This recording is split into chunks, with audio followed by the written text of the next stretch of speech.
পারবে যা পড়লে সব। এই জামা কাপড় পরা দেখে একটা কথা মনে হলো, দেখো এখনকার দিনে পায়ে হাত দিয়ে প্রণাম করে যে সম্মান করাটা ভুলেই গেছে মানুষ, এই সংস্কারটা। কিন্তু যখন এই যে আলমারিটা খুলি, জামা কাপড়গুলো যখন উপর থেকে পায়ের মধ্যে পড়ে, তখন মনে হয় যে না, এখনো কিন্তু সংস্কারটা রয়েছে। আর সেটা কোন জায়গাতে? সেটা হলো এই আলমারিতে।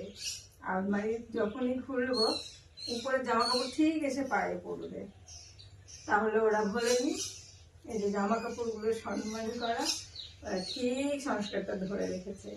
কি তোমাদের সঙ্গে এরকম হয়? আলমারি খুললে জামা কাপড় এসে পায়ে পড়ে, তাহলে একটু সম্মান করা, বলো কমেন্টে, জানিও।